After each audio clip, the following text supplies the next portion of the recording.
So very good morning students, कैसे हो आप। और बच्चों, हमारा चैप्टर चल रहा है ईवीएस का अंडरस्टैंडिंग अवर रिलेशंस चैप्टर फर्स्ट। तो बच्चों, कल हमने इसमें देखा था कि संजना और सलमा दो स्टूडेंट हैं जो कि दोनों के बीच बातचीत हुई थी, है ना।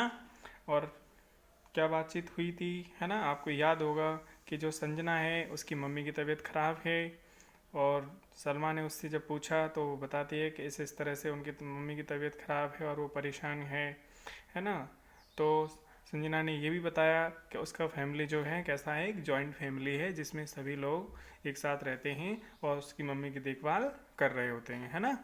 और सलमा ने अपने फैमिली के बारे में बताया था कि उसके घर में वो है, उसकी मम्मी है, पापा हैं और उसकी एक छोटी बहन है, जिससे उसका जो फैमिली है वो भी क्या हुआ, एक न्यूक्लियर फैमिली हुआ। तो बच्चों, कल हमने ये देखा था कि जो जॉइंट फैमिली होता है वो क्या होता है और न्यूक्लियर फैमिली होता है वो क्या होता है। और लास्ट में मैंने आपको बोला था कि आपको अपने फैमिली के बारे में बताना है कि आपका फैमिली जॉइंट फैमिली है या फिर न्यूक्लियर फैमिली है। ओके स्टूडेंट्स, तो आपने ज़रूर ये पता किया होगा, है ना। Very good. तो स्टूडेंट्स, आज स्टार्ट करते हैं आगे। तो देखो बच्चों, पेज नंबर फर्स्ट हमने कल कंप्लीट कर लिया था। देखो अब आगे स्टार्ट करते हैं। क्या कह रहा है बच्चों, ये draw the following table in your notebook and complete it. तो स्टूडेंट्स देखो क्या कह रहा है, यहाँ एक टेबल दी गई है। इस टेबल में आपको ये टेबल फिल करनी है। यहाँ पे पहले से कुछ भरा हुआ है, लिखा हुआ है इसमें। बच्चों, ये सेकंड हैंड बुक है मेरे पास अभी अवेलेबल, तो कोई बात नहीं, ठीक है। अभी हमें समझना है, वो समझेंगे। यहाँ लिखा हुआ बच्चों फैमिली मेम्बर्स। ओके, जैसे फैमिली मेम्बर्स में कौन कौन होते हैं, दादी जी, है ना, दादाजी हैं, दादी जी हैं, ताऊ जी, ताई जी, फादर मदर, ठीक है, चाचा जी, चाची जी, ये सब जो लोग होते हैं वो, ठीक है। यहाँ इधर लिखना है दे लिव विद यू और somewhere else, right the name of the place. तो बच्चों, आपको इस टेबल में ये लिखना है, दादाजी अगर आपके साथ रहते हैं तो आप लिखोगे with us. Okay, with us. और अगर वो कहीं बाहर रहते हैं, आपके घर से दूर रहते हैं, कहीं किसी दूसरी सिटी में रहते हैं, दूसरी कॉलोनी में रहते हैं, ठीक है, तो वो आपको यहाँ पे उस जगह का नाम लिखना है। ओके, जैसे आपके दादाजी आपको पता है कहाँ रहते हैं, या तो आपके साथ रहते होंगे तो आप लिखोगे विद अस, या फिर वो कहीं दूर गांव में रहते होंगे फॉर एग्जांपल, ठीक है, तो आपने गांव का नाम यहाँ लिखोगे, ठीक है। ऐसी दादी जी कहाँ रहती हैं उनके बारे में, ताऊ जी कहाँ रहते हैं, ताई जी कहाँ रहती हैं, ठीक है, फादर कहाँ रहते हैं, मदर कहाँ रहते हैं, यंगर अंकल जिनको चाचा जी बोलेंगे तो ठीक है, यंगर आंट चाची जी। ओके, इस तरह से डिटेल आपको फिल करनी है। इससे होगा क्या स्टूडेंट्स, आपको ये पता चल जाएगा कि आपका जो फैमिली है वो जॉइंट फैमिली है या फिर न्यूक्लियर फैमिली है। ओके स्टूडेंट्स, कैसे पता चलेगा, अगर वो साथ रहते हैं सब, विद अस आप लिखते हो तो जॉइंट फैमिली है, अगर वो आपसे दूर रहते हैं, ठीक है, तो वो न्यूक्लियर फैमिली है। ओके, तो देखो आगे बच्चों क्या लिखा हुआ है इसमें, ये लिखा हुआ है in your previous class you have already studied about nuclear family and joint family. तो बच्चों, पहली क्लासों में आप पढ़ चुके हो न्यूक्लियर फैमिली क्या होता है, जॉइंट फैमिली क्या होता है स्टूडेंट्स, है ना। तो ये पहली क्लास की, भले ही आपने पढ़ा हो या नहीं पढ़ा हो, आपको याद हो या नहीं हो, लेकिन मैंने आपको बता दिया है, ठीक है, फिलहाल आपको पता है ये चीज़। In a nuclear family there is one only mother and father. तो बच्चों, न्यूक्लियर फैमिली जो होता है उसमें बच्चों के अलावा केवल कौन होती हैं, मदर एंड फादर होते हैं, मम्मी पापा होते हैं बच्चों के अलावा, ठीक है। But in a joint family all the members contribute towards the upbringing of the children. मतलब कंट्रीब्यूट मतलब हेल्प करते हैं, सहयोग करते हैं, towards the upbringing of the children, यानी चिल्ड्रन जो बच्चे होते हैं उनकी देखभाल करने में जो है सभी घर के सदस्य जो हैं सहायता करते हैं, है ना। जैसे आपने देखा होगा, मान लो आपका छोटा भाई होता है तो उसकी देखभाल करने के लिए आपके दादाजी हैं, दादी जी हैं, चाचा जी, चाची जी, सब उसकी देखभाल करते हैं, उसको खिलाते हैं, उसको पिलाते हैं, उसको सुलाते हैं, है ना। इस तरह से सभी लोग क्या करते हैं, हेल्प करते हैं, है ना। देखो बच्चों, आगे यहाँ पे कुछ बच्चों क्वेश्चंस दिए गए हैं, उनके आंसर भी हमें देखने हैं जिससे हम चीज़ों को और अच्छे तरीके से समझ सकें। Explore and write down the answers of the following. देखो बच्चों, क्या यहाँ पे लिखे हुए क्वेश्चंस हम पढ़ते हैं इनको। Who lives in your neighbourhood, मतलब नेबरहुड किसको कहते हैं? आपका जो पड़ोस होता है वो, ठीक है। लिव्स मतलब रहता है, हु मतलब कौन, ठीक है। यानी आपके पड़ोस में कौन रहते हैं, ठीक है। आपको पता होगा, सबको पता होता है कि आपके आस पड़ोस में कौन कौन रहते हैं, है ना। तो देखने के बाद, आसपास नज़र दौड़ाने के बाद, थोड़ा सोचने के बाद आपको जवाब देने हैं क्या। तो पहला आंसर क्या लिखना है आपको, यहाँ लिख दोगे उन उन उनके नाम लिखोगे जो जो आपके आसपास रहते हों, पड़ोस में रहते हों। How many of them are nuclear families. तो आपको ये पता करना है कि उन आपके आसपास जो फैमिली रहते हैं, जो परिवार रहते हैं, उनमें कौन कौन से न्यूक्लियर फैमिली हैं। ओके स्टूडेंट, जब आपको ये पता है कि आपका फैमिली न्यूक्लियर है या जॉइंट है, तो आप आस पड़ोस के जिन लोगों को जानते हो, उनके फैमिलीज़ के बारे में जानते हो, तो उनके बारे में भी आप बता सकते हो कि उनका फैमिली कैसा है, न्यूक्लियर है या जॉइंट फैमिली है। तो बच्चों इस क्वेश्चन में बस ये बताना है कि उनमें से कितने ऐसे फैमिली हैं जो कि न्यूक्लियर फैमिली है उनका। ओके स्टूडेंट्स, जैसे फॉर एग्जाम्पल मान लो आप अपने आसपास के 5 फैमिलियों को जानते हो, 5 फैमिलीज़ को आप जानते हो, जिनमें से आपने देखा कि 2 फैमिली ऐसे हैं जो कि न्यूक्लियर फैमिली हैं, तो आप लिख दोगे 2। ओके स्टूडेंट्स, आगे क्वेश्चन है how many members are there in those families. तो बच्चों आपको यही बताना है उन घरों में कितने कितने लोग रहते हैं। How do they divide the work among them. अब बच्चों, अब जितने लोग रहते हैं उसमें काम को किस तरह से बांटा जाता है। ओके, कौन कौन से काम कौन कौन लोग करते हैं, ठीक है। अब देखो जॉइंट फैमिली है तो उसमें क्या होगा कि जो दादाजी हैं, दादी जी हैं, वो क्या करते होंगे, बच्चों की देखभाल करने में हेल्प करते होंगे। और वो मम्मी हैं, चाची जी हैं, वो घर का काम करने में, खाना वाना बनाने में काम हेल्प करती होंगी, है ना। या फिर अगर जॉब भी करती होंगी वो, तो जॉब पे भी जाती होंगी।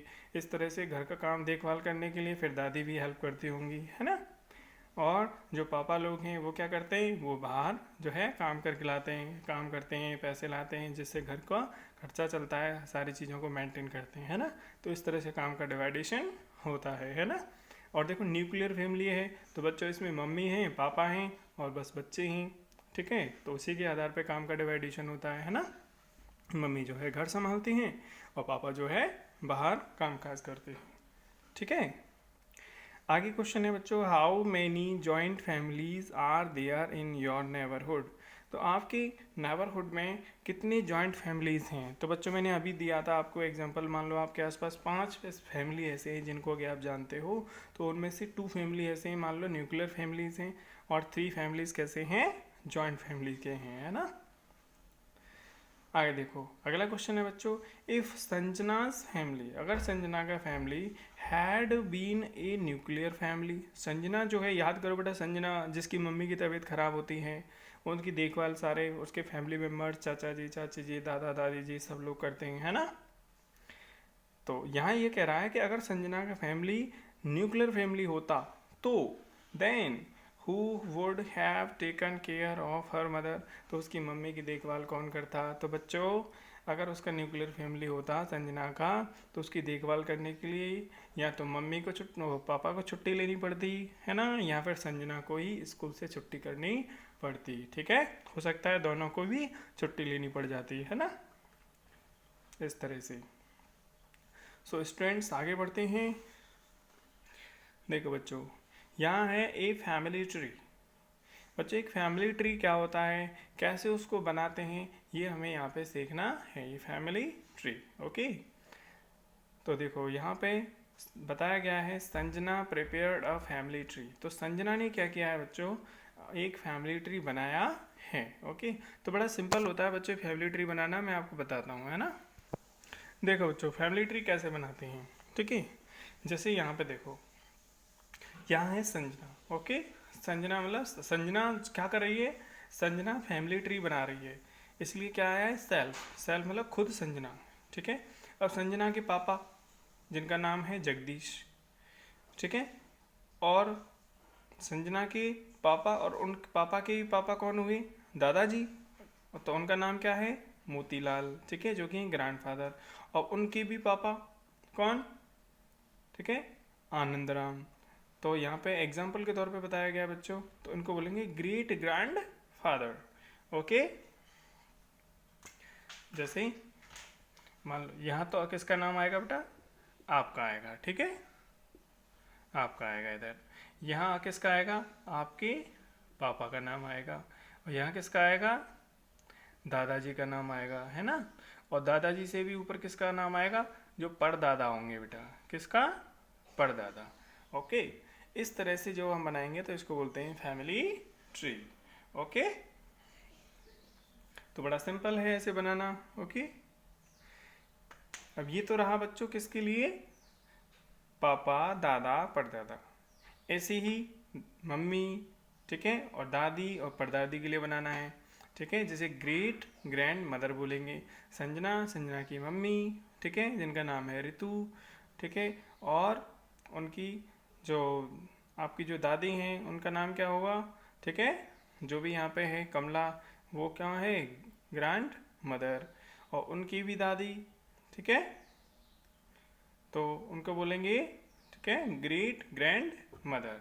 यानी जो ग्रेट ग्रैंड फादर हैं उनकी जो वाइफ होंगी उनको बोलेंगे ग्रेट ग्रैंड मदर, ठीक है। धापू बाई, ठीक है, ये नाम दिया गया है यहाँ पे। ओके, तो इस तरह से एक फैमिली ट्री बन जाएगा। तो यहाँ पे इधर पापा, दादा और परदादा, यहाँ पे खुद मम्मी और दादी जी और परदादी जी।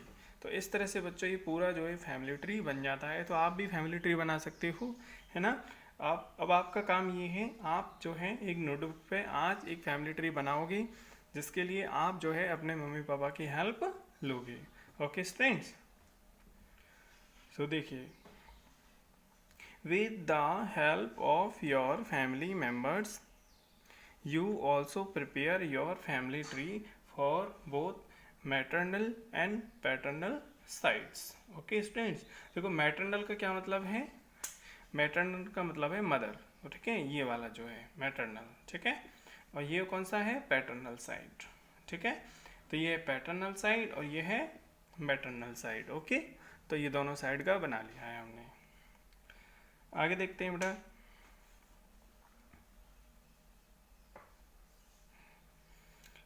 देखो बच्चों, अब सलमा और संजना दोनों के बीच बात चल रही थी, इंटरवल में बात हुई थी दोनों के बीच में, है ना। सलमा ने पूछा था कि आप मम्मी की तबीयत को क्या हुआ, कैसे ख़राब हो गई, तो उन्होंने बताया कि बुखार है। इस तरह का कम्युनिकेशन दोनों के बीच हुआ। अब करिए, सलमा रिटर्न होम, सलमा जब घर पहुंची स्कूल से, and she asked her father, उन्होंने जो है संजना सलमा ने अपने पापा से पूछा, why don't our grandfather and grandmother, uncle and aunt live with us. तो सलमा ने पूछा अपने पापा से कि why don't our grandfather, हमारे जो ग्रैंड फादर हैं, ग्रैंड मदर हैं, अंकल हैं, आंट हैं, लिव विद अस, हमारे साथ क्यों नहीं रहते हैं।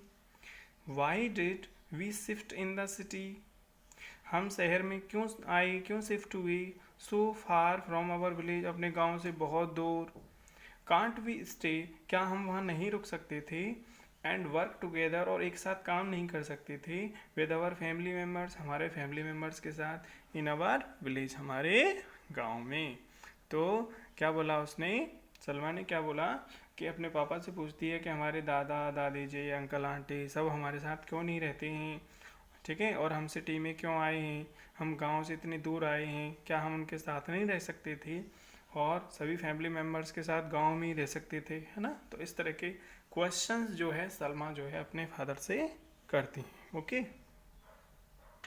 सो स्टूडेंट्स देखो, आगे इसमें दिया गया है think and answer the following. Okay, देखो पढ़ते हैं बच्चों, हमें सोच समझ करके इनके क्वेश्चन नीचे जो दे रखा है इसके आंसर्स देने हैं। What answer Salma's father must have given to her, ठीक है। तो सलमा के जो फादर हैं उन्होंने जो है क्या जवाब सलमा को दिया होगा, है ना, तो ये हमें बताना है। ओके, तो बच्चों देखो, आजकल जो है जॉब के लिए, ठीक है, गांव में इतने जॉब नहीं होते हैं, ठीक है, अपॉर्चुनिटी नहीं होती हैं, अवसर नहीं होते हैं काम करने के लिए। अब घर चलाने के बेटा पैसों की भी ज़रूरत पड़ती है, और गांव में पैसे कमाने के लिए कोई रोज़गार की सुविधा नहीं होती है, ठीक है। इसके चलते क्या होता है कि शहर में लोगों को आना पड़ता है ना। और एजुकेशन जो है, स्कूल जो हैं वहाँ इतनी सुविधाएं नहीं होती हैं। कई गांव ऐसे होते हैं जिनमें लाइट की भी अवेलेबिलिटी नहीं होती है और कई तरह की समस्याएं होती हैं, ठीक है। जिससे क्या होता है, बच्चों को अच्छी एजुकेशन नहीं मिल पाती है ना। तो इन सारी चीज़ों को देखते हुए जो है सिटी में शिफ्ट होना पड़ता है।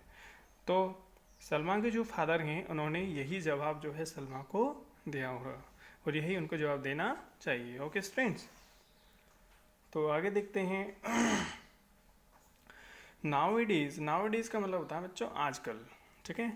क्या होता है आजकल, now in search of occupation, यानी कि ऑक्यूपेशन मतलब काम की तलाश में, व्यवसाय की तलाश में, ठीक है, रोजगार की तलाश में, ठीक है।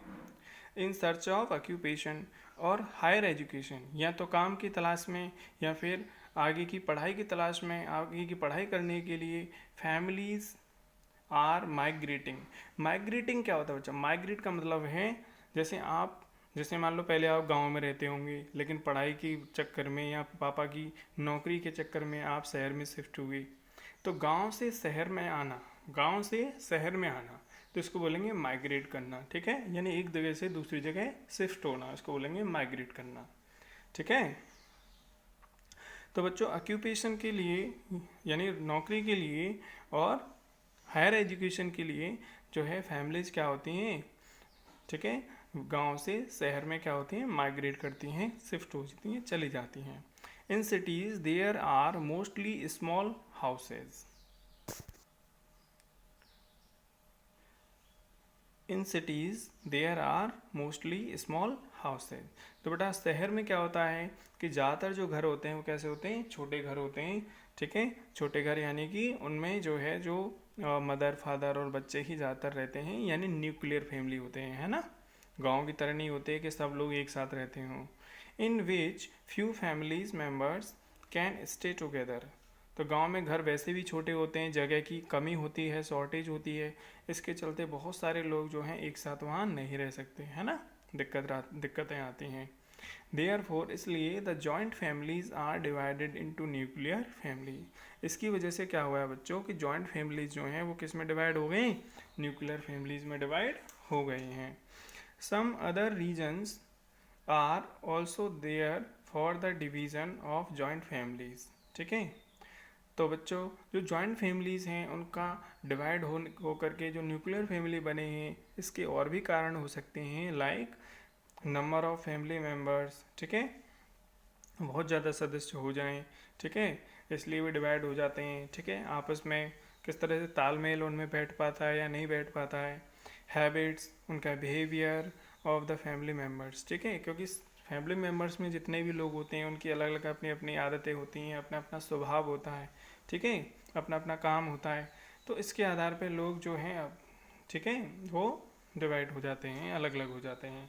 इकोनॉमिक कंडीशंस मतलब कि जो वो पैसे कमाते हैं, किस तरह से कैसे कमा रहे हैं, कैसे खर्च कर रहे हैं, इसको बोलते हैं इकोनॉमिक कंडीशन उनकी कैसी है।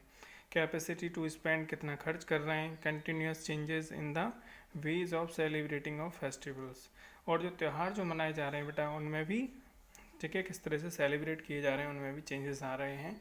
क्योंकि बहुत अगर पहले की बात देखें तो बहुत अच्छे से सेलिब्रेट किया जाता था, आजकल लोगों पे इतना टाइम नहीं है कि वो इतना टाइम दे पाएँ फैमिलीज़ के लिए, ठीक है।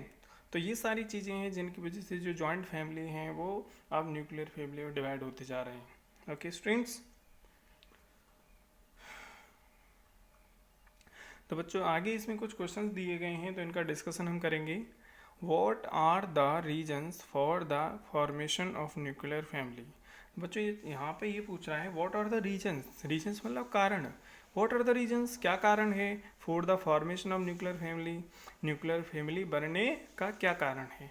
तो बच्चों अभी हमने ऊपर वाले स्टेप में देखा था कि क्या कारण होता है न्यूक्लियर फैमिली का, है ना। नौकरी की तलाश में, हायर स्टडी की तलाश में, और जो घर के लोग होते हैं, है ना, उनकी इकोनॉमिक कंडीशन, किस तरह से खर्च कर रहे हैं, कैसा उनके बिहेवियर है, कैसे उनमें तालमेल बैठ रहा है, इन सारी चीज़ों को देखते हुए। और बेटा शहरों में क्या होता है, जगह कम होती है, उसकी वजह से क्या होता है, उनको ज़्यादा लोग एक साथ रह भी नहीं सकते। तो इन सारी चीज़ों को देखते हुए न्यूक्लियर फैमिली बनते हैं। ओके, नेक्स्ट है बच्चों, what is the difference between A nuclear family and a joint family. तो बेटा न्यूक्लियर फैमिली और जॉइंट फैमिली में डिफरेंस पूछ रहा है दोनों के बीच। तो बच्चों न्यूक्लियर जो फैमिली होता है उसमें क्या होता है कि मदर होती हैं, फादर होती हैं और बच्चे होते हैं, ठीक है, सब लोग एक साथ नहीं रहते हैं। और जो जॉइंट फैमिली होता है उसमें सब लोग एक साथ रहते हैं, है ना, इस तरह से। अगला क्वेश्चन है बच्चों, in due course of time what are the changes in ways of celebration of festivals. तो बच्चों इसमें पूछ रहा है कि जैसे जैसे समय गुजरा है तो फेस्टिवल्स की मनाने के तरीके में क्या क्या बदलाव आए हैं बच्चों। तो ये आप जानते हो कि पहले जो टाइम था उस टाइम लोगों के पास समय काफ़ी हुआ करता था, इतने लोग बिजी नहीं थे, है ना, तो उस टाइम फेस्टिवल्स को बहुत अच्छे से सेलिब्रेट किया जाता था। लेकिन आज के टाइम पे नाउ डेज क्या है कि लोगों के पास समय की बहुत कमी है, ठीक है, क्योंकि लोग अपने अपने काम की तलाश में या किसी भी और भी रीजन से लोग बिजी हैं, तो पहले की तरह यहाँ पे जो है फेस्टिवल सेलिब्रेट नहीं हो पाते हैं। तो स्टूडेंट्स आज के लिए बस इतना ही, मिलते हैं कल की वीडियो में। ओके, तो आज जो पढ़ाया गया है इसको आप पढ़ोगे, समझोगे। ओके, तो बाय।